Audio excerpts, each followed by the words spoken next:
Не само антикорупцијска, туку и Врховниот суд добил непотполна верзија на измените на кривичниот законник. Беспорните членови со кои се намалуваат казните за функционерите.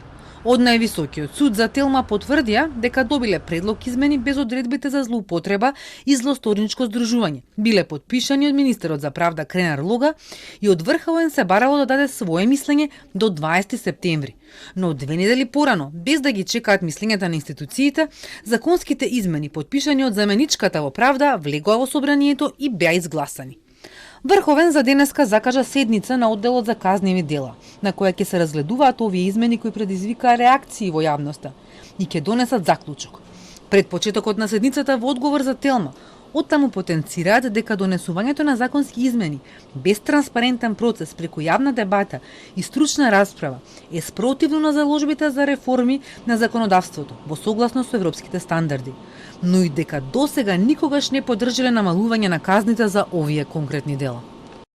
Врховниот суд на Република Северна Македонија секогаш давал поддршка на законски решенија кои придонесуваат за ефикасна борба против корупцијата и криминалот и поаѓајќи од тие заложби во минатото немал забелешки за висината на казните во врска со членот 353 од кривичниот законник, ниту предложил нивно ублажување.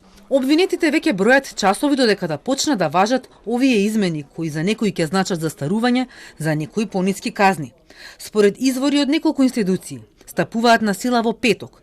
Бе објавени во службен весник на 7 септември, а 8-миот ден почнува да се пресметува од наредниот ден. Е објаснувањето кое го добивме. Обвинителствата и судовите се уште немаат точни податоци колку предмети ќе застарат. Јавноста ги пресметува оние на звучните функционерски имиња. Оние чии предмети станаа правосилни порано, нема да ги фатат овие законски измени. Јанкуловска веќе одамна е во затвор за тенк. Затворска казна од почетокот на годината издржува и екс-градоначалникот на Битола Талевски.